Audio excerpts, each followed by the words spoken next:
Oke. Jadi acara ini akan berlangsung selama kurang lebih 120 menit dengan menghadirkan Mas Lutfi Ghazali Muhammad, seorang peneliti dan pelestari nisan. Di akun Twitternya, beliau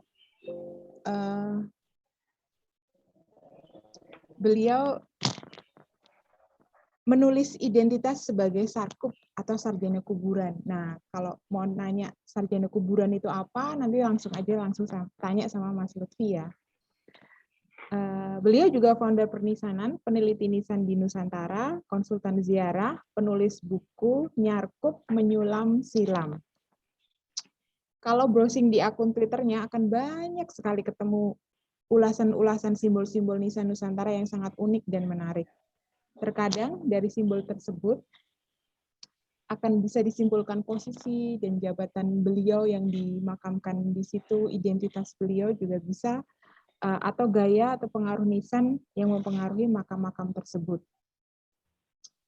Jadi selama ini kenapa kami membuat webinar ini? Karena selama ini kajian-kajian arkeologis di luar sana itu masih membatasi pada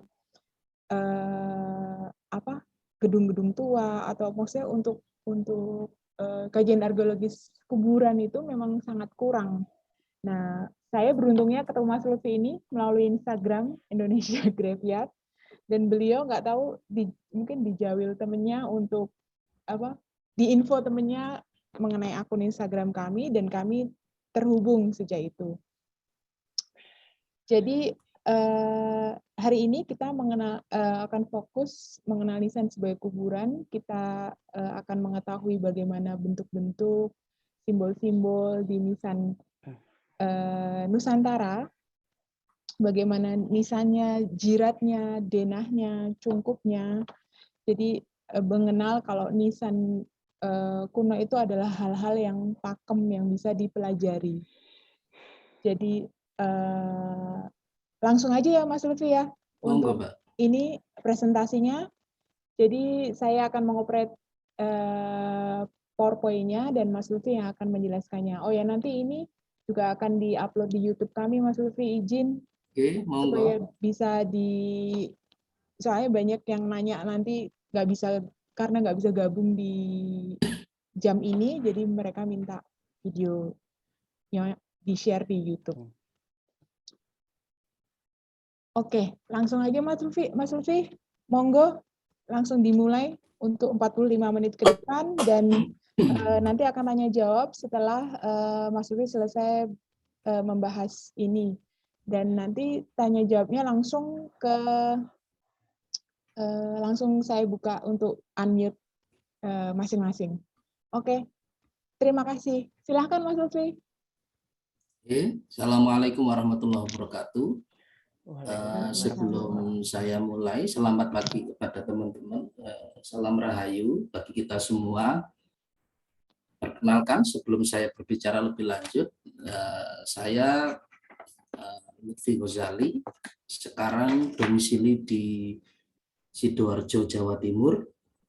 Kebetulan untuk kerepotan sehari-hari, kesibukannya sebagai bapak rumah tangga, dan aktivitasnya tetap sama kayak teman-teman mungkin yang hadir pada kesempatan hari ini, yaitu pegiat sejarah.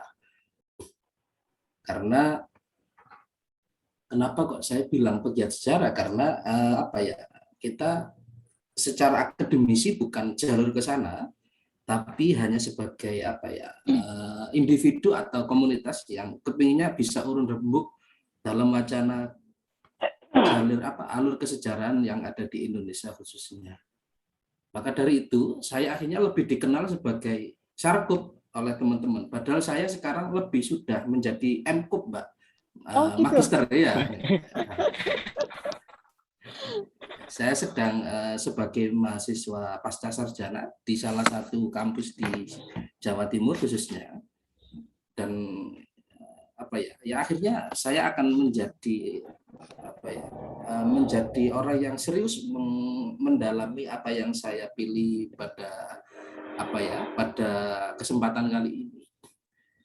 Terima kasih sebelumnya saya sampaikan kepada Mbak Ruri sebagai perwakilan Indonesia Grifiat karena sudah memberikan kesempatan saya untuk mempresentasikan apa yang sudah saya temui di lapangan. Oke teman-teman, saya akan mencoba melakukan presentasi yang pertama yaitu mengenal nisan sebagai warisan. Kenapa kok saya memilih judul ini? Karena seperti yang sudah diutarakan oleh Mbak Ruri tadi, dari sekian banyak peninggalan-peninggalan yang sifatnya arkeologis di Indonesia ini, ada beberapa pos-pos atau beberapa elemen yang belum diteliti atau dilihat secara utama atau fokus kajian sebagai fokus kajian akademik. Yang lebih populer ketika berbicara arkeologis di Indonesia misalkan, alam bawah sadar kita langsung kecenderungannya memikirkan bayangan candi, bayangan kalau di dalam tekstual ya bayangannya serat, babat, kalau di benda-benda mungkin yaitu tadi candi, rumah, kalau di senjata mungkin langsung tosan aji, kalau di orang Jawa bilang itu keris, tombak dan lain sebagainya. Akan tetapi jarang sekali yang mengatakan dan memfokuskan diri bahwasanya makam itu juga merupakan warisan. Dan ketika kita masuk makam, dari sekian banyak unsur yang pertama kali kita lihat adalah nisannya. Karena di dalam makam sendiri itu banyak elemen yang sebenarnya kalau dikuliti satu persatu itu memiliki filosofinya sendiri-sendiri. Misalkan kalau saya berbicara nisan itu ternyata kalau menurut kajian beberapa tokoh-tokoh yang sudah ada, itu ternyata harus dikembangkan oleh generasi yang saat ini atau generasi yang mendatang. Karena update pengetahuan itu harus senantiasa terjadi. Karena dinamika di lapangan itu juga merupakan suatu keniscayaan. Maka dari itu, nisan merupakan satu hal yang cukup menarik untuk menjadi satu kajian tertentu. Selanjutnya kalau berbicara di dalam kuburan, ada jiratnya. Ada nisan. Kalau nisan itu kalau nisan itu adalah tanda yang ada di dalam kuburan, yang ada di kuburan. Kalau jirat itu adalah badan yang disandarkan, yang berada juga di dalam nisan. Badan nisan itu namanya jirat. Nah, ada nisan, ada jirat, ada cungkup. Kalau cungkup itu penutup satu kuburan. Ini juga ternyata punya filosofinya masing-masing. Dan setiap tempat punya filosofinya masing-masing.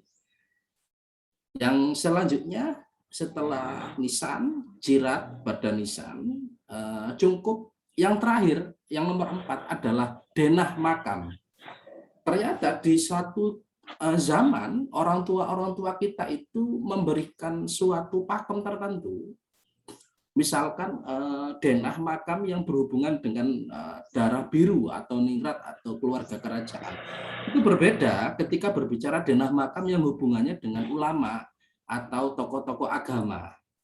Ya, jadi dari sekian yang sudah saya sampaikan di awal-awal ini, mungkin teman-teman sudah bisa menangkap fokus kajian yang saya lakukan ini adalah nisan untuk orang-orang yang beragama Islam. Karena mungkin teman-teman yang mengikuti pada pagi hari ini ada yang memiliki kecenderungan hobi berbeda dengan saya. Ada yang belusukannya ke makam-makam Katolik atau ke tempat-tempat yang lain. Jadi kalau di Islam, di umat agama Islam itu hal-hal yang saya sebutkan tadi itu nisannya, jiratnya, terus cungkupnya, terus denahnya, itu merupakan hal-hal yang bisa kita kuliti satu persatu. Makanya dari itu, nisan sangat pantas untuk dijadikan sebagai warisan yang harus kita lestarikan. Karena apa? Di lapangan banyak sekali ketika orang tidak belajar sisi arkeologis dan sisi peninggalan tekstual, akhirnya banyak terjadi di lapangan itu pengaburan sejarah oleh orang-orang yang tidak mengenal ilmu sejarah. Akhirnya dijadikan kepercayaan oleh masyarakat ketika suatu hal yang saya temukan di lapangan ini berbeda dengan keyakinan yang selama ini masyarakat pegang, agak susah untuk menjelaskan kembali. Karena nisan nggak bisa dibohongi, nisan itu sudah pakem, nisan itu sudah terlihat karakteristiknya, apakah ini era apa, apakah ini kecenderungannya ikut kerajaan apa dan lain sebagainya. Itu sudah tidak bisa ditawar. Maka dari itu apa namanya, nisan juga harus dilestarikan. Dan saya sampaikan di awal-awal ini, kalau panjenengan di lapangan menemui nisan-nisan kuno dan bisa berhubungan dengan orang-orang yang berpengaruh di komplek makam kuno tersebut, usahakan disampaikan juga, jangan pernah mengganti nisan itu dengan nisan yang baru. Karena hal itu, ketika nisan sudah diganti dengan nisan yang baru, otomatis kita akan menghilangkan satu navigasi utama ketika melacak sejarah yang ada di satu komplek makam kuno tersebut. Itu ternyata penting ketika berbicara nisan kuno. Selanjutnya Mbak Ruri, di yang kedua. Next. Ya, Sarkup sebagai pegiat sejarah. Suatu hari saya didatangi oleh kandidat dokter dari apa namanya, dari universitas yang ada di Belanda sana. Beliau bertanya kepada saya, sejak kapan diksi Sarkup ini ada? Ya, saya bilang diksi Sarkup ini masih belum lama, mungkin mentok satu dasawarsa, 10 tahun ini, 10 tahun ini nomenklatur Sarkup ini lahir. Nah, Sarkup ini biasanya diidentikan kepada teman-teman yang berasal dari kajian pesantren yang sekaligus punya hobi ziarah. Tapi tidak hanya hobi berziarah, para Sarkup ini yang berasal dari dunia pesantren ini punya ketelatenan tertentu yang berbeda dengan orang-orang yang hobi ziarah pada umumnya. Seperti misalkan para Sarkup ini serius sekali mengkaji ceritanya, serius sekali mencari nasab silsilah keluarganya, dan banyak hal yang berbeda dengan orang-orang yang hanya sekedar hobi ziarah. Maka dari itu saya brandingnya secara personal juga dikenal sebagai teman-teman yang lain itu adalah sarjana kuburan. Maka sarjana kuburan sebagai pegiat sejarah beberapa tahun ini seperti menjadi menjadi komunitas baru. Ada banyak komunitas Sarkup di daerah-daerah yang lain dengan nama-nama yang berbeda. Tapi selama sepengalaman saya terjun di lapangan, ternyata di titik-titik kabupaten, bahkan kecamatan, bahkan desa itu sudah memiliki kelompok atau komunitas Sarkupnya masing-masing. Tujuannya apa biasanya Sarkup ini? Tujuannya satu, melestarikan melestarikan ingatan sejarah yang berhubungan dengan makam-makam di sekitar mereka. Terus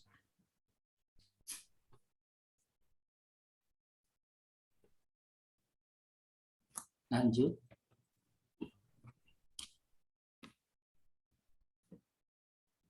Bentar. Kok nggak bisa? Oh, udah. Ini ada pertanyaan, kenapa kok santri menjadi daya tarik selama beberapa tahun ini ketika berbicara tentang kajian sejarah? Yang pertama, alasannya satu. Ketika akademisi itu punya standarisasi ilmiah, ternyata santri itu ada beberapa hal yang unik ketika berbicara kajian sejarah. Kita tahu bahwasanya metodologi sejarah dalam dunia akademisi itu ilmiah dan non ilmiah. Non ilmiah itu bisa dicontohkan kalau teman-teman bilang itu sifatnya mungkin klinik. Tapi di dalam dunia santri, hal yang non ilmiah ini bisa menjadi rujukan. Maka dari itu akhirnya muncul pertanyaan, standarisasi yang mengucapkan sejarah yang biasanya dinilai dengan klinik itu bagaimana? Kita mengenal biasanya itu dalam tanda kutip orang-orang suci. Biasanya kalau ada suatu makam tertentu di wilayah tertentu, biasanya orang-orang inilah yang apa ya namanya mengkonfirmasi adanya makam tersebut. Nah, akhirnya ketika berbicara orang suci dan berbicara tentang suatu kuburan, hadirnya teman-teman Sarkup ini sebenarnya cukup cukup optimal dalam rangka mengerem dan apa ya meminimalisir cerita yang berhubungan dengan makam yang sifatnya sangat adi duniawi. Adi duniawi ini maksudnya apa ya? Adi duniawi ini biasanya kalau kita berbicara kuburan itu kan langsung mistis, langsung apa ya? Suasananya itu horor dan lain sebagainya. Tapi ketika berbicara dengan teman-teman satu, banyak yang bisa dikaji di dalam dunia kuburan ini. Tidak hanya sekedar cerita-cerita yang adi duniawi saja, cerita-cerita yang ilmiah dan non ilmiah diilmiahkan itu juga ada dan menarik untuk dikaji. Akhirnya pertanyaan selanjutnya, ilmiah dalam standar alam pikiran bangsa, kenapa kok saya masukkan apa namanya poin ketiga ini? Karena di dunia kuburan banyak hal-hal yang saat ini tidak bisa ditemukan secara metodologi ilmiah. Tapi kita harus menggunakan metodologi ilmiah bangsa kita sendiri. Contoh paling mudah, di lapangan mungkin kita tidak asing ketika mendengarkan dan menemui makam dengan nama yang sama.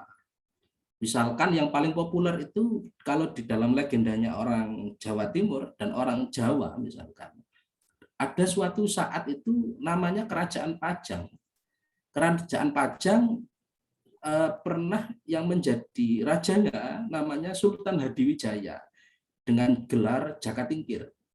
Jakatingkir ini ternyata tidak hanya memiliki satu makam yang dipercaya oleh beberapa kalangan itu berada di daerah Mutu Boyolali. Ternyata setelah kajian saya di lapangan, tidak hanya satu kuburannya. Makamnya diindikasikan makamnya Jakatingkir atau Sultan Hadiwijaya, minimal yang saya temui ada 3. Yang pertama di Butuh tadi, yang kedua ada di Lamongan, di daerah Maduran Leran Lamongan. Terus yang ketiga ada di Alas Mentau. Alas Mentau ini ada di Jogja, tapi saya belum mengkonfirmasi langsung ke lapangan yang sumber ketiga tadi, yang Alas Mentau. Karena menurut beberapa informasi yang saya dapatkan dari kawan-kawan, justru yang valid itu yang Alas Mentau. Maka ketika ditanyakan, kok bisa makam satu tokoh itu lebih dari satu tempat? Akhirnya kalau saya posisinya saya hanya bisa menghadirkan informasi itu. Di lapangan ternyata tidak hanya ditemui dan diyakini makam satu tokoh itu di satu tempat. Berarti ada kemungkinan alternatif sejarah yang lain. Dan ini yang menarik sebenarnya di lapangan dan menjadi PR kita bersama untuk digali. Yang pertama, saya kembali lagi yang ilmiah standar alam pikir bangsa. Yang pertama misalkan kita berbicara tentang nama. Kenapa kok nama makam dengan nama yang sama punya makam yang berbeda? Alasan selanjutnya adalah dulu orang tua kita punya tradisi kalau dihubungkan dengan nama itu ada yang namanya Lorot Asmo dan Nunggak Semi. Lorot Asmo ini adalah nama yang diberikan atau yang diterima oleh satu orang dari pamannya atau dari pakliknya. Sedangkan kalau Nunggak Semi ini biasanya nama yang diwariskan orang tua kepada anaknya. Yang Nunggak Semi ini sangat gampang contohnya. HB1, HB2, HB3, dan HB4. Dan selanjutnya sampai HB sekarang. Begitu juga Mangkunegaran 1, Mangkunegaran 2, seperti Pakubuwono 1, Pakubuwono 2. Kalau di Jawa Tengah. Kalau di Jawa Timur sebenarnya juga ada, tapi biasanya berhubungan dengan nama awalan yang sifatnya kenikratan. Itu yang bisa saya sampaikan. Yang bisa saya contohkan di poin yang nomor 3, ilmiah dalam standar alam pikir bangsa. Dan ini belum pernah dikaji di dalam standar akademisi. Makanya penemuan-penemuan ini ternyata cita-cita saya bisa menjadi peredam konflik di lapangan ketika berbicara kuburan satu orang kok ditemukan lebih dari satu tempat.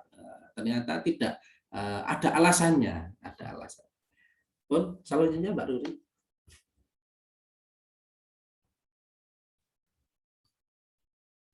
Ini standar ilmiah yang kita ketahui, tulis baik itu berupa teks atau yang berupa serat, babat, yang selanjutnya cerita tutur folklore, cerita-cerita masyarakat yang sampai sekarang dipercaya yang berhubungan dengan satu tokoh tertentu, atau legenda yang berhubungan dengan satu wilayah tertentu.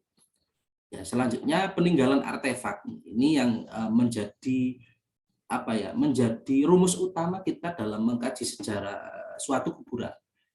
Pun lanjutnya. Terus lanjutnya jangan dilewati aja Mbak. Terus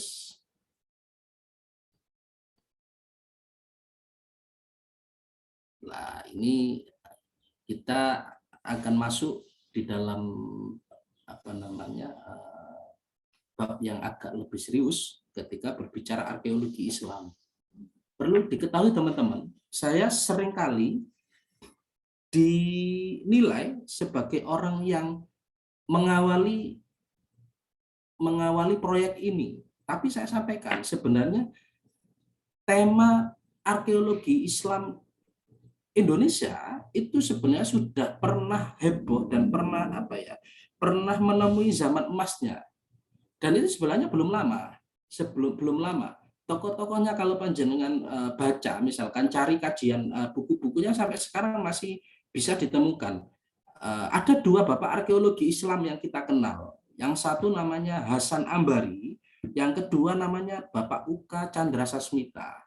Dari dua tokoh inilah sebenarnya kita bisa melacak akar dan informasi-informasi dasar tentang arkeologi Islam. Karena dari beliau-beliaulah nanti nama-nama nisan disebut sebagai nisan A, nisan sebagai nisan B, ini dari beliau berdua. Tapi kalau di Jawa kita mengenal itu. Tapi kalau kita di mana itu di Aceh ada tokoh juga yang pada tahun 1980-an beliau sudah memberikan memberikan rumusan pakem tipologi nisan yang ada di Aceh. Sebentar.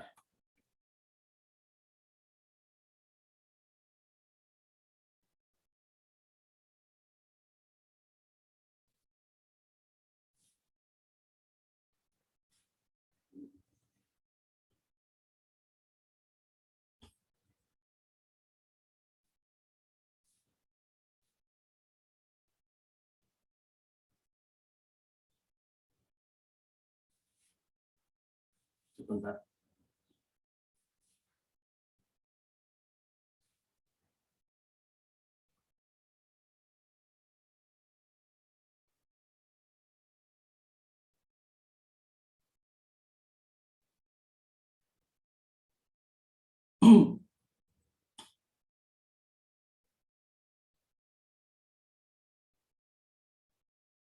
Oke, lanjut.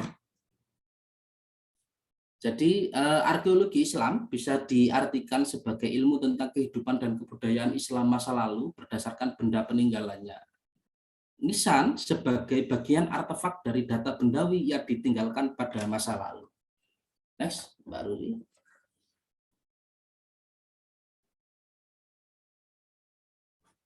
Ini data saat ini dicontohkan dengan nisan. Kita mendapatkan data berupa nisan, ternyata mencakup isinya di dalam makna di dalam nisan itu memiliki makna 5 poin yang ada di bawah ini. Ada sisi arkeologisnya, menggambarkan antropologi sosiologinya, nilai-nilai kulturalnya, kultural materialnya, dan sejarahnya.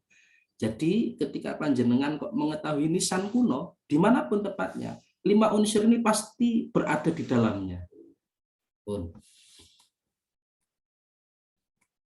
Lanjut, Mbak Rui. Ini klasifikasi nisan. Ternyata nisan itu berbeda dengan pemaknaan orang sekarang. Dari 3 unsur klasifikasi nisan ini, yang 2 sudah hilang. Tidak apa ya, untuk mengatakan tidak hilang sudah tidak menjadi hal yang diketahui oleh masyarakat halayak umum. Karena nisan orang-orang sekarang hanya diartikan sebagai tanda kematian saja. Ya, nisan itu mau tenger ono wong meninggal, tapi nisan sebagai tanda genealogi. Ketika satu tokoh yang dikuburkan, nisannya dibentuk dengan ini karena berhubungan dengan keluarga A, B, C, itu sudah hilang. Begitu juga klasifikasi nisan yang berhubungan dengan ideologi. Nisan yang orangnya punya pikiran A, B, C, ini sudah juga jarang ditemukan di abad 19-20 ini. Selanjutnya. Dan ini apa ya, bisa menjadi promosi bagi teman-teman yang ada. Ternyata nisan menarik sebenarnya, dan harus diketahui juga nisan itu nisan kuno khususnya yang ada di Jawa, karena tipologi nisan Jawa dan nisan Aceh berbeda. Bedanya yang paling ketara di di 2 unsur. Kalau nisan di Jawa itu adalah peleburan dari batik dan candi. Jadi sistem yang ada di nisan Jawa itu tidak meninggalkan unsur batik dan unsur candi. Lanjut. Ini contoh nisan genealogi. Dengan teman-teman bisa melihat ada 2 simbol yang ada. Ini biasanya juga menunjukkan karakter genealogisnya. Sebenarnya tidak hanya di simbolnya, di bentuknya juga merupakan satu indikasi bahwasanya orang yang meninggal terus diberikan nisan model A ini hubungannya dengan keluarga A. Nanti ada beberapa lagi contohnya. Terus Mbak Luri.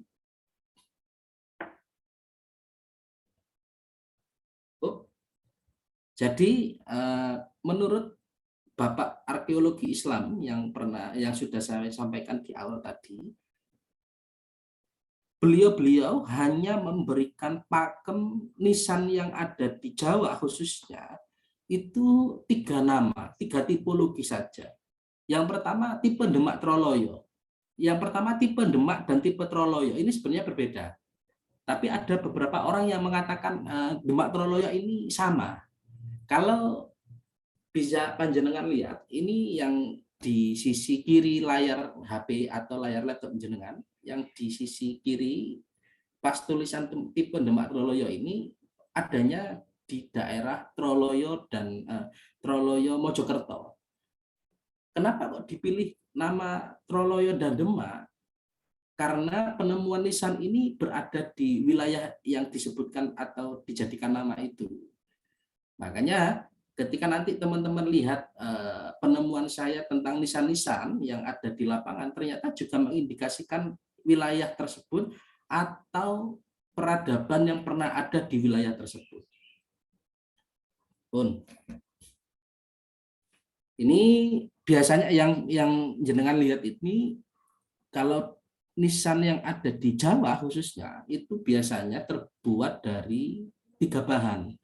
Satu bahan batu andesit, yang dilihat teman-teman itu rata-rata batu andesit dan tingginya besar-besar.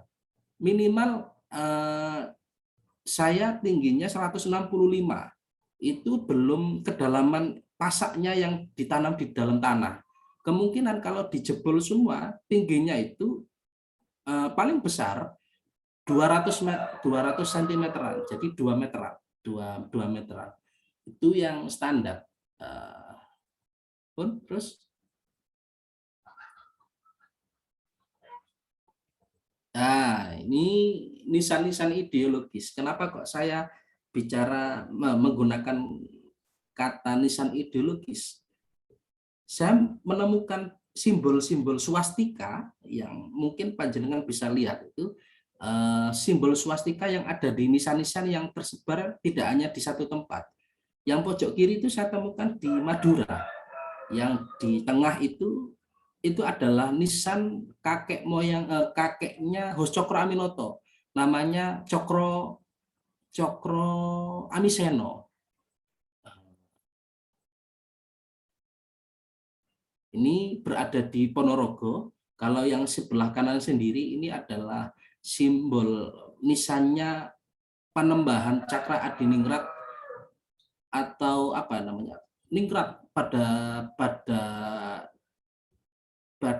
daerah Madura, Bangkalan khususnya.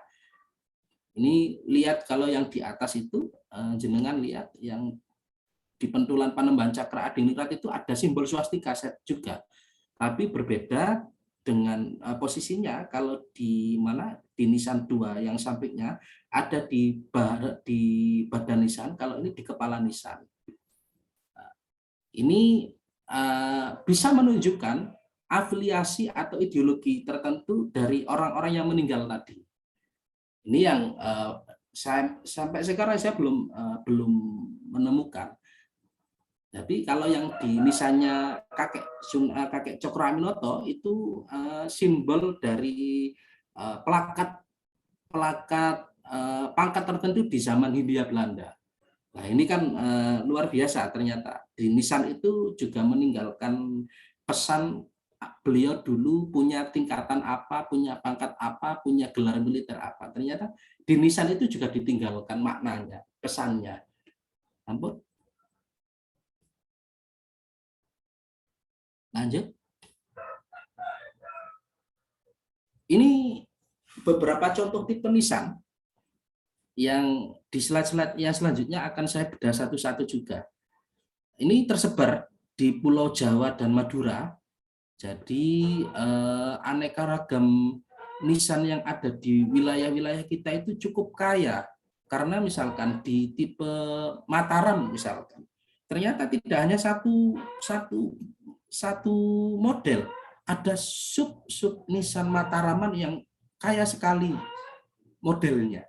Tapi kalau kita lihat dan kita pelajari di lapangan, karena keseringan kita melihat model nisan yang ada di Mataram, kita langsung bisa mengindikasikan tidak hanya tidak perlu membaca epigrafnya yang ada di nisannya, kita melihat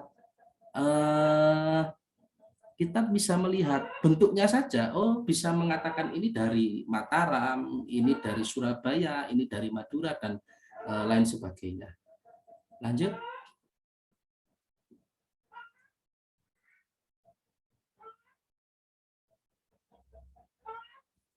Nah, setelah nisan Demak, nisan Troloyo, para tokoh arkeologi Islam menamakan nisan-nisan yang belum teridentifikasi asal ceritanya biasanya dengan sebutan nisan pesisir utara. Nisan pesisir utara ini terbentang dari Gresik sampai Cirebon sebenarnya, dan sekian panjang wilayah tersebut yang ada di nisan utara, ada di pesisir utara, memiliki gaya dan model nisan yang berbeda antara satu sama yang lain. Dan saya meyakini meskipun ada di satu komplek makam kuno, misalkan saya sebutkan contohnya di Derajat Lamongan, makam-makam nisan kuno itu modelnya berbeda dan bisa mengindikasikan keluarganya berbeda dan mengindikasikan pangkat derajatnya berbeda, yang strata sosialnya berbeda. Ini saya dapatkan dari daerah pesisir utara. Lanjut. Ini di dalam kajian-kajian terbaru dalam penelitian nisan di Nusantara, tipe nisan ini belum diakui secara akademik. Saya pernah membaca laporan skripsinya teman-teman tentang komplek makam kuno di daerah Sentono Gedong Kediri. Ada beberapa model nisan ini disebut dengan nisan X. Disebut dengan nisan X. Karena memang Bapak arkeologi kita, Bapak arkeologi Islam kita belum mengidentifikasi nisan-nisan yang saya tampilkan di slide ini. Lah, pertanyaannya, kok bisa saya memberikan nama tipe nisan Surabayan? Rumusnya gini, teman-teman. Kalau nisan ini berbeda dengan nisan yang lain, saya biasanya mencari induk peradaban nisannya. Induk peradaban nisan ini berhubungan dengan era imperialisme di wilayah tertentu. Misalkan Surabaya, jenengan bisa baca The Graph. The Graph itu mengatakan bahwasanya Surabaya itu dulu tidak hanya sekedar kabupaten yang seperti kita kenal saat ini. Surabaya di suatu zaman tertentu, di zaman dulu itu merupakan wilayah yang punya kekuasaan teritorial dan kebudayaan. Wilayahnya tidak sekecil yang kita lihat dalam kabupaten ibu kota Surabaya seperti ini. Jadi tipe Surabaya masuk untuk menjadi salah satu tipe nisan yang ada. Sebarannya tipe nisan ini dari Surabaya, Sidoarjo, Mojokerto sebagian, dan daerah Pasuruan. Tuh. Jadi tipe Surabayan ini cukup kaya dan ukurannya berbeda. Nanti kapan-kapan teman-teman kalau melihat secara secara foto mungkin nggak bisa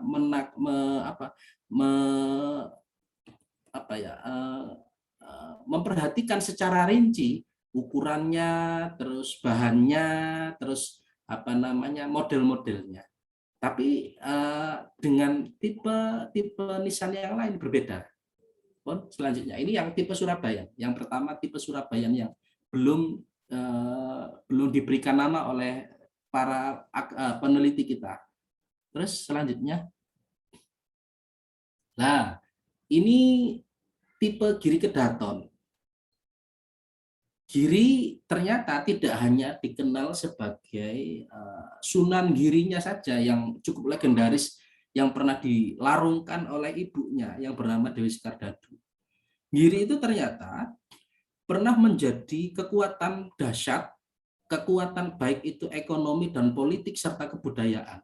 Dan usianya lama.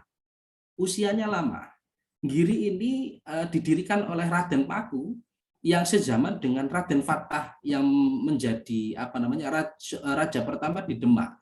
Tapi Sunan Giri, Raden Paku mendirikan wilayahnya tersendiri yang kita sebut sebagai Giri Kedaton. Peradaban Giri Kedaton dimulai dari rajanya bernama Prabu Satmata atau Raden Paku dan diakhiri oleh Pangeran Singosari di abad 18. Berarti kan bentangannya lama. Peradaban Giri lebih dari 2 abad. Maka tipologi nisan Giri ini juga belum diberikan nama oleh para peneliti akademisi. Dan bentuknya memang beda dengan pesisir utaraan. Sangat khas dengan yang saya sebutkan tadi, misalkan yang tipe Surabaya. Berbeda sekali. Tapi karakteristik nisan Giri ini bisa dilihat secara seksama. Biasanya nisan Giri ini terbuat dari bahan batu karang yang biasanya ditemukan di pesisir utara memang. Jadi cukup awet, kalau berbicara 1 abad 2 abad masih sangat bisa bertahan. Apalagi andesit. Contoh-contoh yang saya sebutkan di awal tadi yang bahannya dari andesit itu yang pernah saya temui abad 15 masih ada. Abad 15 sampai abad sekarang masih lestari, itu kan berarti daya tahannya luar biasa. Berbeda dengan nisan-nisan sekarang yang hanya berfungsi sebagai tanda kematian, yang terbuat dari semen, terbuat dari keramik. Ini 1 generasi saja bisa dipastikan akan punah dan musnah. Beda dengan tipe nisan-nisan yang terbuat dari batu-batu andesit dan batu karang. Pun selanjutnya, Mbak.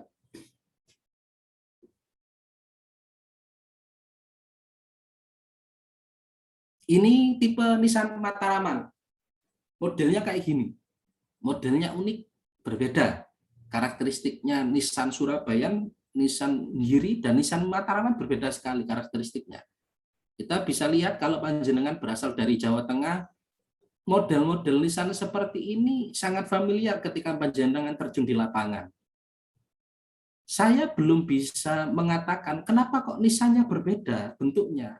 Saya belum bisa mengatakan, tapi ada kawan saya yang meneliti secara serius tipologi nisan Mataraman ini. Bahkan beberapa saat lagi bukunya akan launching.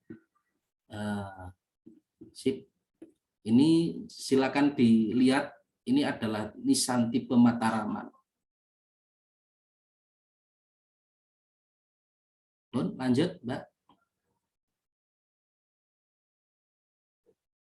Ini tipe nisan Madura. Yang kiri, yang paling pojok kiri sendiri, yang atas, yang bentuknya seperti gada. Awalnya saya mengira tipe nisan Aceh, karena nisan Aceh juga ada yang bentuknya gada seperti itu. Tapi ketika saya melihat dan menemui di lapangan, berbeda sekali dengan tipe nisan Aceh, karena nisan Aceh yang biasanya kita lihat itu tidak tidak ada ornamen batiknya. Kalau di nisan Madura yang model seperti gada itu ada batiknya, ada ukiran batiknya. Ini peradaban keturunan Cakraningrat. Jadi Cakraningrat itu dimulai dari namanya Raden Praseno. Raden Praseno punya peradaban di daerah Arosbaya Madura. Dan keturunan-keturunannya Cakraningrat 1, Cakraningrat 2, Cakraningrat 3 sampai saat ini, sampai di abad 18-an, itu menggunakan pakem nisan-nisan seperti ini. Lanjut.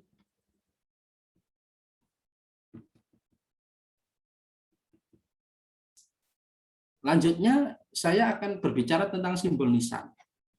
Saya sebenarnya agak susah untuk memastikan apakah simbol nisan yang selama ini dipercaya oleh kalangan tertentu itu sudah final. Misalkan nanti akan panjenengan lihat ada simbol-simbol yang diberikan simbol Surya Majapahit dan lain sebagainya. Yang sementara ini diakui oleh beberapa kalangan dan dipercaya bahwasanya ketika menemukan nisan dengan simbol Surya berarti hubungannya dengan Majapahit dan lain sebagainya. Akhirnya saya memberikan klasifikasi, ternyata simbol itu tidak bisa serta-merta dihukumi pasti ketika gambar ini hubungannya dengan A, B, C, D. Karena simbol nisan ada kemungkinan satu berhubungan dengan panji. Panji itu ya apa ya namanya ya, bendera kelompok tertentu. Biasanya kalau dulu kan apa namanya ketika zaman kerajaan identik dengan panji. Panji kebesaran masing-masing apa namanya masing-masing trah atau masing-masing wilayah atau masing-masing apa namanya struktur militer biasanya digambarkan dengan satu logo dan simbol tertentu. Di nisan kemungkinan simbol itu berhubungan dengan panjinya. Nomor 2, hanya simbol yang ada nisan hanya sebagai hiasan atau ornamen. Selanjutnya simbol di nisan bisa bermakna struktur atau jabatan ketika orang itu masih hidup di dunia. Selanjutnya, Mbak. Nah, ini Surya. Surya biasanya kita tahu Surya ini matahari. Ini saya dapatkan dari sekian banyak tipe nisan yang ada, tidak hanya di satu tempat. Ada tipe nisan yang paling kiri itu yang apa namanya separuh, lingkarannya separuh itu tipe nisan Surabaya, subtipe nisan Surabaya, tapi masih menggunakan apa namanya menggunakan gaya surya di dalam nisannya. Kalau yang tengah atas itu sampai bawah dan tengah itu di daerah Madura, dan paling tengah sendiri, bawah tengah sendiri itu simbol Surya Majapahit yang ada di tipe nisan Troloyo. Jadi maka dari itu saya masih belum bisa mengkonfirmasi apakah nisan yang ada di simbol yang ada di nisan ketika berbentuk surya ini pasti berhubungan dengan Majapahit. Ini yang harus kita kaji bersama. Terus Ini wulan atau bulan. Kalau wulannya bulan sabit biasanya disebut dengan wulan tumanggal. Tapi kalau bulannya penuh dan sempurna atau kita bisa biasanya sebut dengan bulan purnama, kalau di dalam diksinya teman-teman yang paham dengan simbol nisan ini disebut dengan sidi wulan, wulan sidi. Tapi ini adalah gambaran wulan tumanggal atau bulan sabit yang ada di peradaban nisan di banyak tempat. Ada yang mengatakan, yang mempercayai bahwasanya simbol nisan wulan yang ada di nisan seseorang itu adalah mengartikan orang tersebut seorang ulama. Tapi saya juga belum bisa mengkonfirmasi apakah ini betul atau tidak. Itu wulan dan surya. Selanjutnya, Pak Rudi. Ya, ternyata itulah yang bisa saya sampaikan. Mungkin bisa disambung dengan tanya jawab. Mudah-mudahan apa yang saya sampaikan ini paling tidak memberikan pemahaman kepada kita. Ternyata keanekaragaman dan kekayaan nisan-nisan yang ada di Nusantara ini patut kita lestarikan dan kita jadikan warisan dan semestinya kita jaga bersama. Sampun, saya kembalikan ke host. Iya. Terima kasih Mas Lutfi, matur nuwun. Ini ada beberapa pertanyaan di kolom chat. Saya langsung aja ya. Atau habis ini maksudnya saya bahas yang di chat, terus nanti baru opening untuk tanya jawab langsung ya, Mas. Monggo. Ya. Ini ada yang bertanya, yang disebut swastika tadi Mas Lutfi berbicara soal swastika kan? Yeah. Dari Mas Pandu, beliau dari Heritage Comment. Ini maksudnya tadi swastika apa cross atau cross ya? Kok tampilan di gambarnya itu cross gitu. Terus ada juga yang bertanya, nanti materinya bisa di-share nggak Mas? Gitu. Monggo. Nanti materinya di-share. Sudah dibolehkan, dan ini juga nanti recordingnya kami share di YouTube. Siap, saya jawab. Mas Pandu mungkin bisa mengkonfirmasi karena saya tanya ke teman-teman, ada yang mengatakan itu swastika, ada malah yang mengatakan itu simbol David. Itulah yang akhirnya unik. Saya belum bisa mengkonfirmasi itu simbol apa, tapi simbol yang saya temukan tadi itu saya temukan di beberapa wilayah yang tidak hanya di satu tempat, gitu. Oke, siap. Mungkin saya juga acuannya tidak ilmiah banget, cuma sepemahaman saya yang ditampilkan. Boleh Mbak Ruri ditampilkan yang tadi? Bentar. Slide yang kayaknya ada cakra ningrat itu tadi. Iya, bentar. Ini cakra ningrat. Oh bukan, maaf. Yang tadi yang tadi yang cross itu, kan? yang cross mahkota. Nah ini kan? Yang ini. Ya. Nah, mungkin nanti ada partisipan lain yang bisa mengkoreksi juga, tapi yang sepemahaman saya ini simbolnya cross atau kalau basa Jawa ini palang. Yeah. Dan ini memang biasanya saya pahami sebagai afiliasi terhadap naik atau kesatria yang mungkin kalau di Indonesia datangnya dari Belanda, atau mungkin ada juga kalau di Indonesia Timur bisa kekesatriaan dari Spanyol atau Portugis, saya juga belum tahu, belum ada informasinya. Nah, kalau swastika itu yang saya pahami, non sewu, yang juga digunakan sebagai logo Nazi. Ya. Nah, itu yang swastika. Memang nanti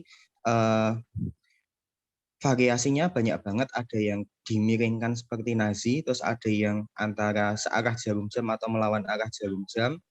Terus mungkin di Indonesia mungkin banyak yang ditemukan yang tegak, jadi ujung-ujungnya itu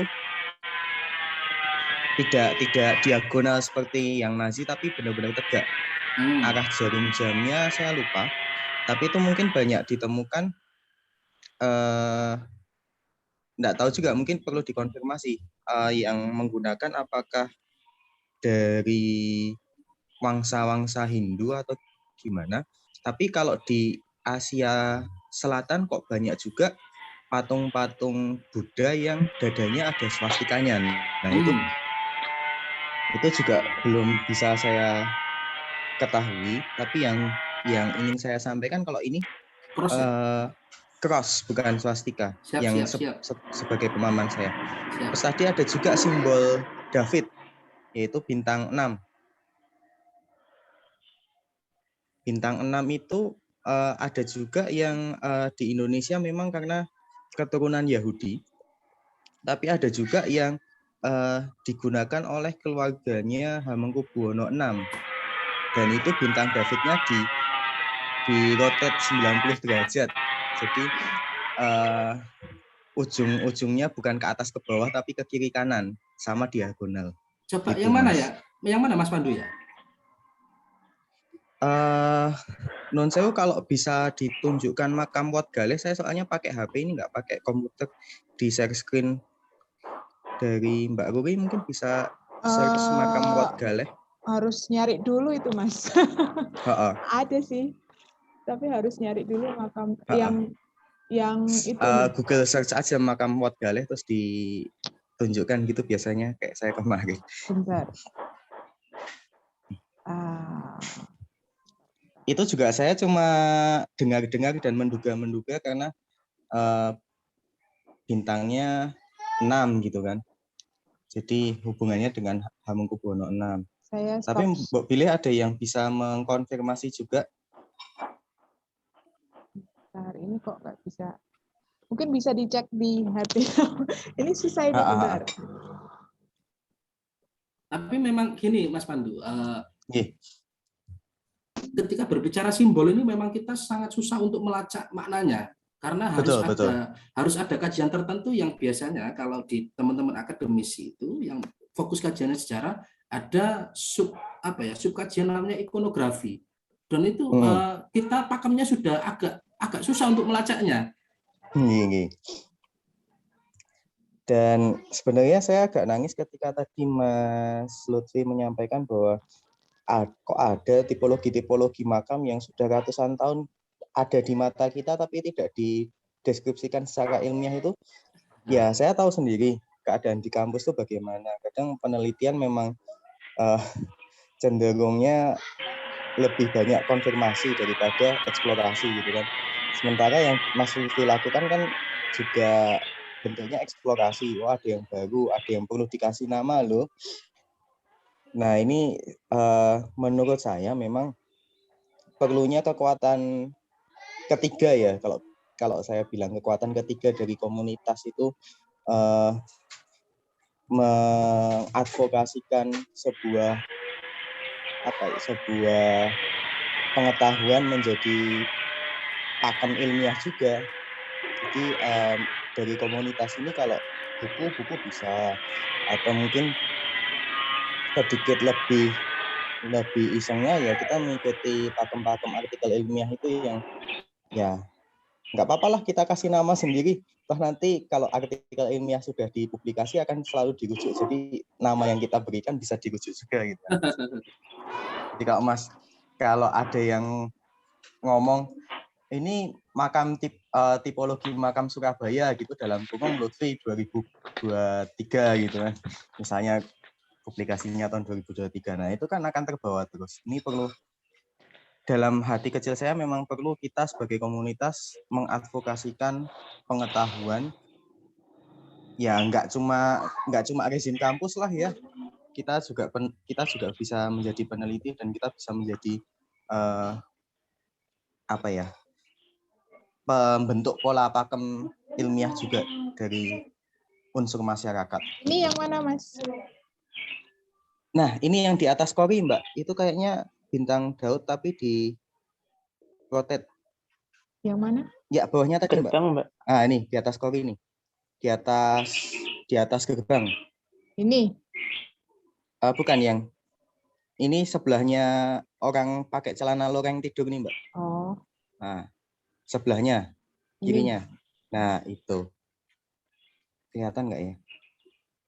Nah, betul kan bintang Daud tapi di rotate ke kiri. Oh, ininya. 90 derajat. Oh. Itu juga bisa kita temukan kalau nggak salah di Tugu Jogja, Waldewit itu ada bintang Daud yang dirotet juga. Oke. Buat tambahan pengetahuan Mas Lutfi. Siap. Karena memang simbol di dunia kuburan itu banyak sekali. Betul. Ya, ada lagi pertanyaan? Terima kasih Mas Pandu. Sama-sama. Makasih Mas Pandu, makasih Mas Mbak Pandu. Ruri. Kok harus pecah itu? Ada lagi pertanyaan? Oh ya, silakan Mas Lengkong, Sanggar Binaris. Oh ya, perkenalkan nama saya Lengkong. Kalau Mas dimaksud di nisan asli Nusantara, nah kalau saya itu sendiri meneliti nisan tidak asli Nusantara, nisan Eropa. Ya memang benar sekali kajian yang dibuat oleh Mas Lutfi tentang nisan karena kebetulan karena orang tua saya itu juga bikin nisan. Oh. Jadi ya memang bisa tahu lah bagaimana leluhur kita itu dalam membuat nisan. Ya memang sebenarnya yang perlu dikaji juga adalah bagaimana craftsmanship atau bagaimana orang zaman dulu itu tekniknya membuat nisan itu sendiri. Kalau zaman sekarang kan kita kalau di tempat saya itu membuat nisannya itu sudah pakai mesin soalnya. Dan kalau tidak salah itu kan kalau yang banyak semen itu dia sudah pakai teknik cetak. Dan yang menarik adalah di tempat saya juga itu nisan itu dibagi gendernya. Jadi ada nisan yang khusus perempuan dan ada juga yang nisan khusus untuk yang laki-laki. Nah, permasalahannya pada nisan zaman dulu adalah nisan zaman dulu itu kebanyakan tidak bernama dan tidak bertanggal sebagaimana halnya pada nisan-nisan pada makam Eropa. Jadi memang hal ini yang memang cukup untuk saya sendiri cukup sulit untuk bisa membuat sebuah kronologi atau membabarkan nisan berdasarkan waktu. Kemudian di tempat saya di Purworejo itu ada makam bupati yang nisannya itu pakai bekas yoni yang dulu dipakai untuk pemujaan pada masa Hindu Buddha. Nah di Purworejo ada itu makam bupati yang pakai yoni. Mungkin itu nanti kapan-kapan kalau Mas Lutfi di Purworejo bisa saya temui nanti makam di Proponegoro nisan yoni itu. Selain itu juga kita sebenarnya juga bisa melihat bagaimana karakter masyarakat dulu. Sebagai contoh kemarin itu saya waktu main ke Kudus, di sana itu nisan makam-makamnya itu tidak dikijing. Nah sementara kenapa di Kudus nggak pakai kijing, sementara kok di depan saya itu malah dikijing semua rata-rata makam. Nah itu mungkin suatu saat nanti bisa perlu ditelusuri karena kan dari nisan itu kita bisa akan tahu bagaimana karakter masyarakat pada zaman dahulu. Ya mungkin kurang lebih dari saya. Terima kasih. Terima kasih Mas Lengkong. Terima kasih juga suka ngirimin kami foto-foto nisan Eropa. Bermanfaat sekali ilmunya. Terima kasih Mas Lengkong. Saya akan menunjukkan di lapangan ternyata orang yang ya inilah butuhnya kita mengenal nisan dan tipologi nisan itu biar tidak terjerembab ke dalam prank kuburan. Saya kirim ke Mbak Ruri ya. Oke. Waduh. Ini saya di lapangan itu punya beberapa contoh nisannya kuburan dengan nisan yoni yang sampai sekarang dipercaya sebagai kuburan. Nah ini yang susah kita ini. Padahal kalau dilihat bentuknya itu sudah jelas-jelas nisan, jelas-jelas yoni.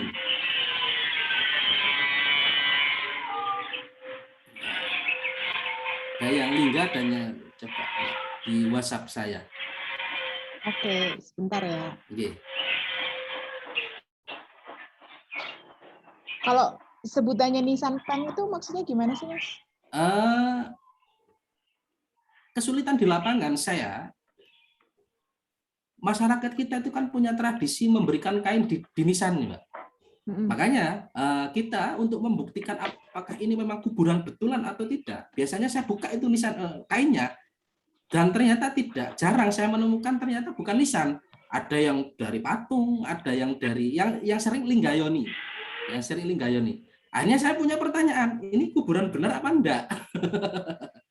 Akhirnya kalau berbicara kuburan yang belum jelas tadi itu, biasanya saya melacaknya gini. Ceritanya pasti adi duniawi. Oh, ini ceritanya luar biasa hebatnya. Akhirnya saya agak nggak percaya kalau ketemu kuburan-kuburan kayak gitu. Apalagi kok dinamai nama-nama legenda kayak nama wayang, misalnya Mbah Semar, misalnya Mbah Kramat, itu jelas ini saya muskil kalau itu memang kuburan betulan. Ini ya, saya share yang kirimannya Mas Lutfi tadi. Ini kan Mas? Ya, itu ada 1-2 kuburan yang bukan nisan. Bukan nisan asli, tapi berasal dari Liga. Ini Yang ini? ya itu sama, yang di depan tadi juga, yang sebelumnya juga sama.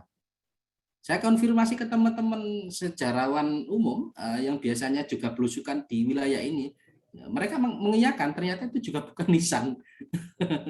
Oh, oke. Taunya dari mana, Mas? Bentuknya beda, Mbak.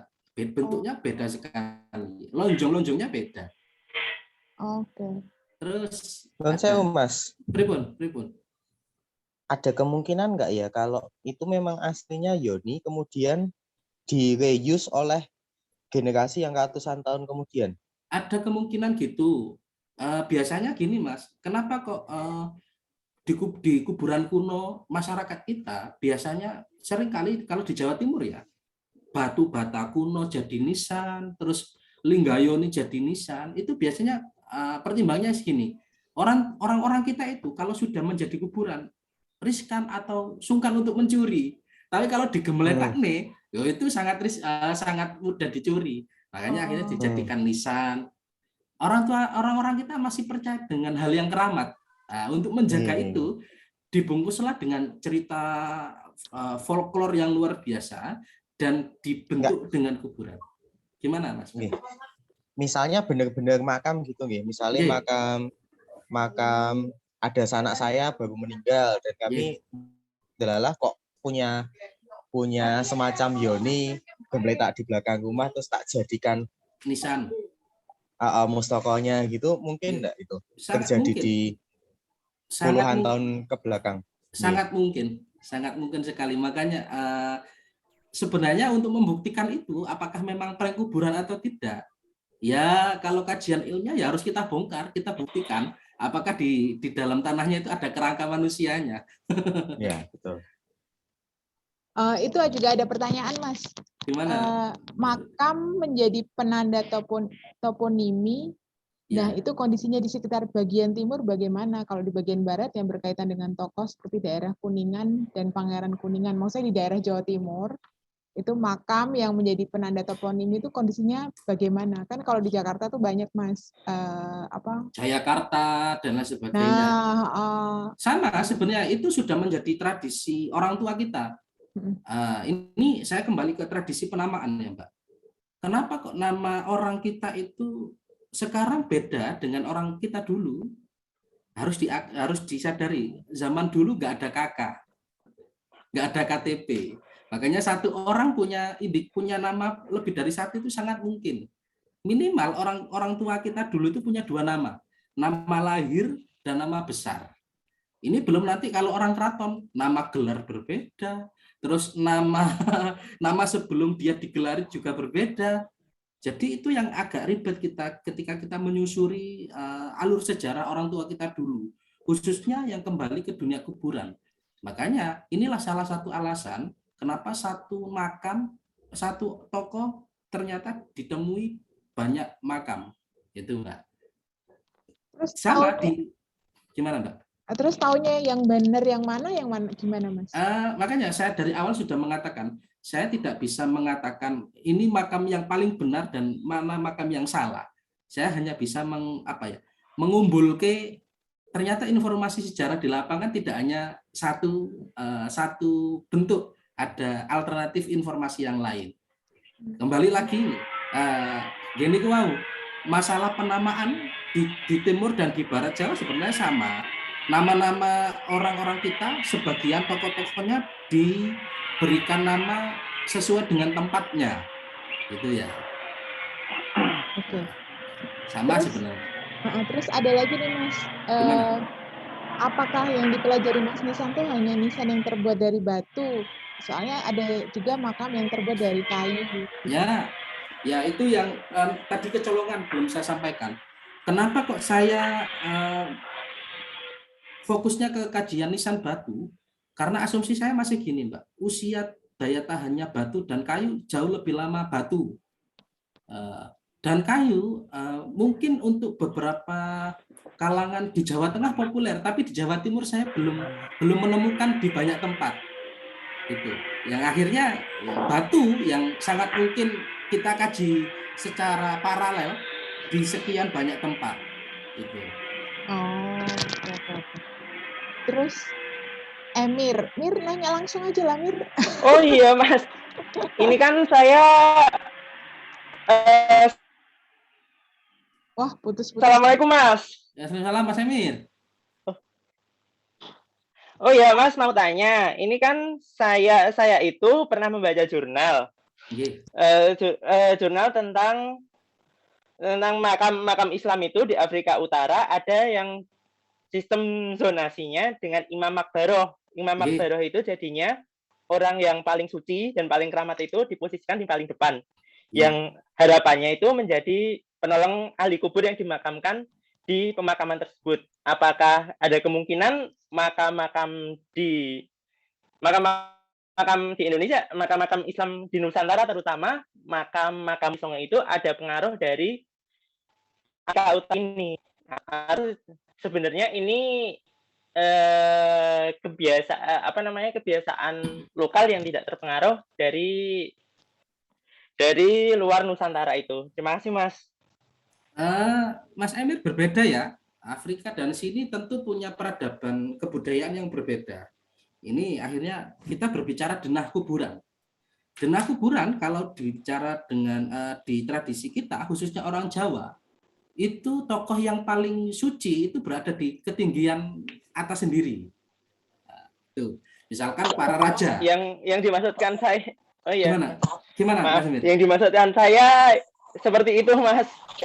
Ya. Di posisi paling depan yang layaknya imam terus di Oh ya. Kalau di kita saya belum menemukan kalau yang di depan itu tokoh yang dituakan. Paling ujung kalah ya. Iya, Mas. Kalau di kita biasanya kalau tokoh yang paling dihormati itu berada di paling tinggi, datarannya paling tinggi. Contohnya ya di mana itu di makam-makam Mataraman di Jawa Timur juga seperti itu. Nah, beda kalau ningrat dengan ulama. Kalau ulama biasanya kecenderungannya diputari, Mas. Jadi tokoh sucinya di tengah, terus dilingkari oleh sekian banyak makam kuno, makam-makam yang lain. Nah, kemarin saya ngobrol sama teman-teman Sarkop Mesir, ternyata juga ada indikasi kesamaan dengan orang sana.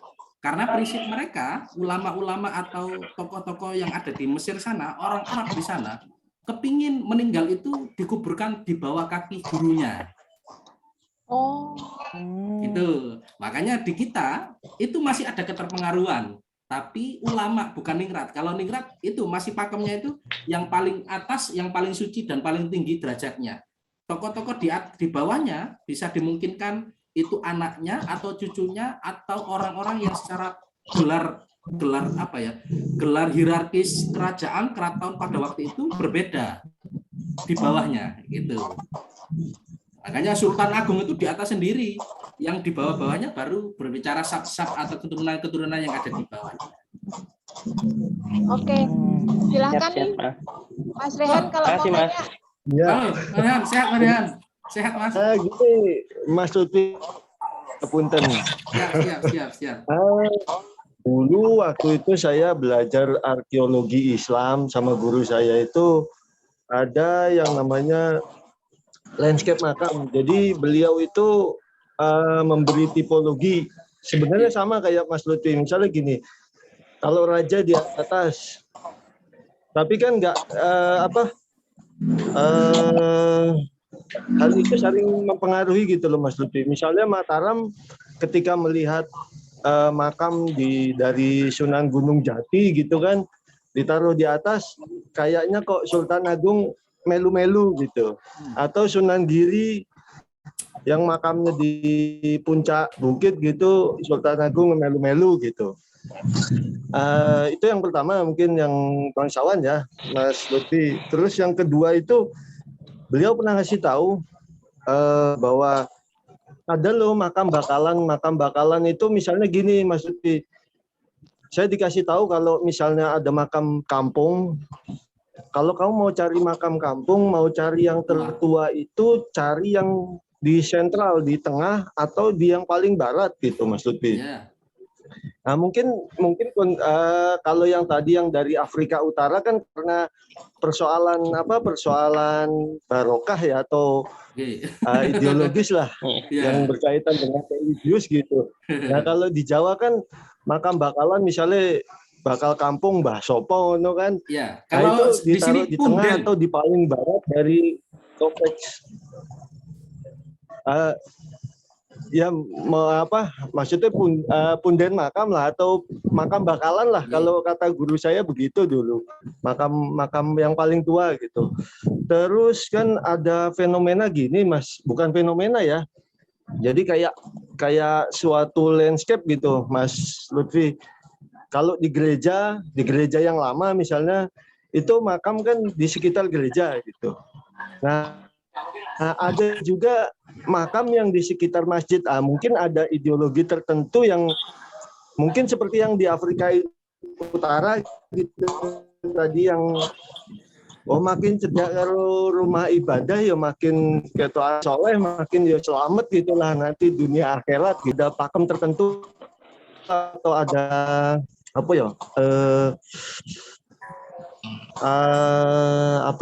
kayak semacam anjuran tertentu bahwa buat makam ya dekat masjid atau di bagian barat masjid kan kebanyakan masjid-masjid tua kan begitu Mas Lutfi.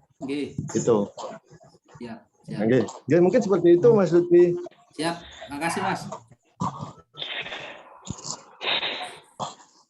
Jadi memang itu ya, kalau bicara tentang peradaban denah di satu tradisi kesukuan, misalkan saya bicara Madura beda, Madura, Jawa, terus sama Pasundan itu juga beda.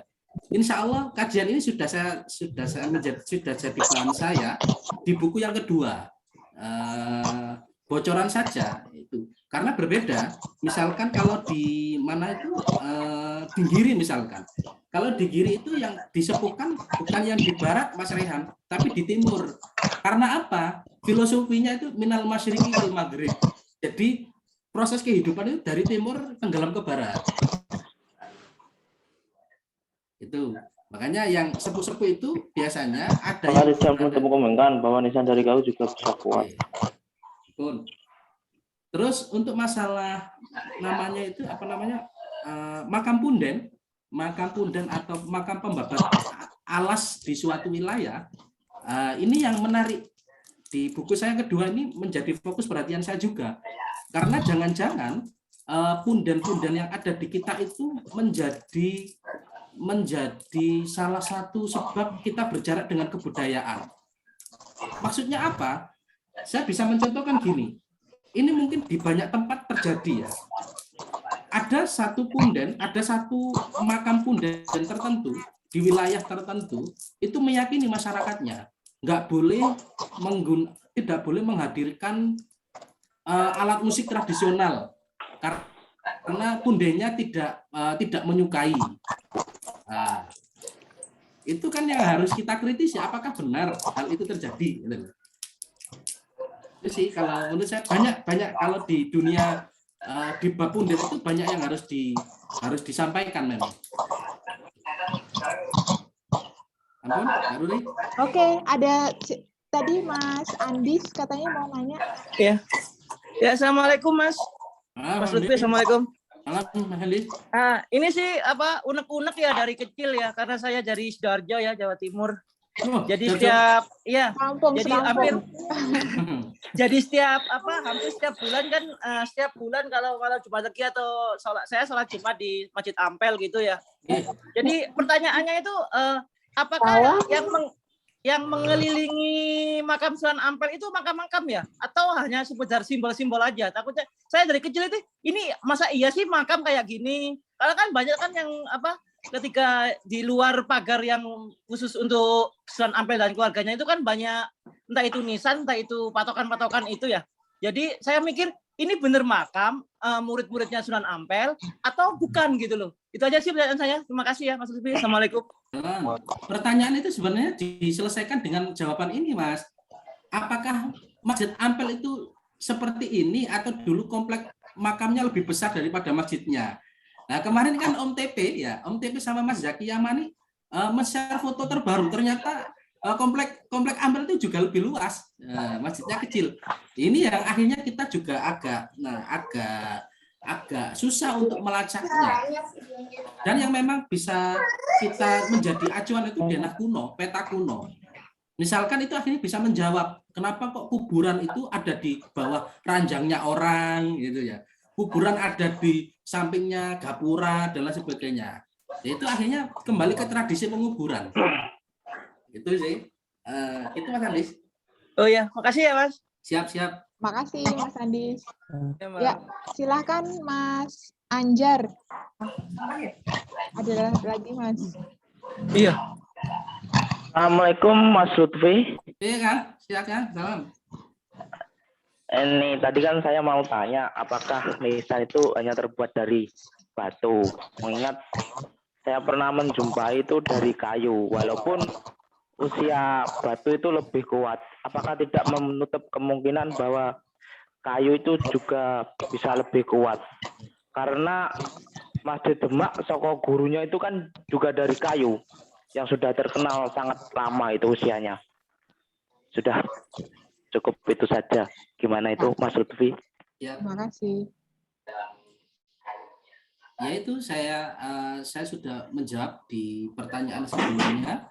Kenapa kok kajian saya ke nisan yang berbentuk batu? Karena memang tidak menafikan di Jawa khususnya nisan itu terdiri dari beberapa bahan. Satu andesit, batu andesit.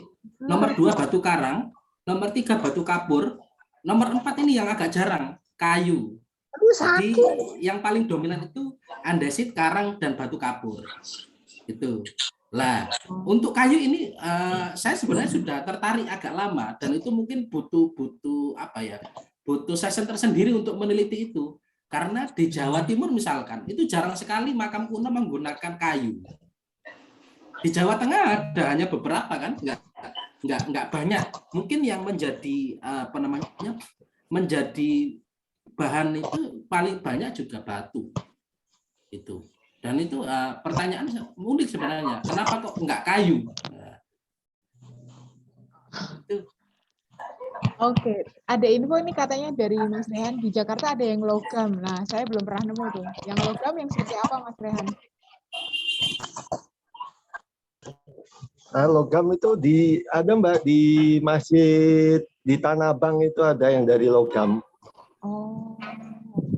Ya cuma itu tahun 1931 Mbak. Dia cuma dicetak di logam cetakan gitu. Oh.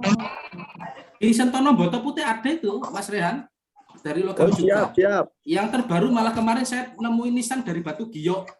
Wah, mahal itu. Wah, mahal. Dan besar sekali. Siap-siap tak colong. Itu saya dapatkan di daerah Sumeneb, sana. Pamekasan. Waduh tenang ya. Makanya Raisa dititili. Emang dititili. Oke, ada pertanyaan lain? Oh ya, Mas Lengkong silahkan. Tunjuk tangan aja ya. Ya, saya sekedar aja. Jadi bahwa ketika sebagian masyarakat di Jawa itu sudah menganut agama Nasrani, ternyata bentuk-bentuk makam lama itu mereka pakai juga untuk makam mereka. Tapi kemudian diimbuhkan dengan simbol-simbol Kristen. Ini saya boleh share screen Mbak untuk sebagai contoh. Bisa saya boleh share screen untuk contoh Mbak. Oh iya. Gini bentar.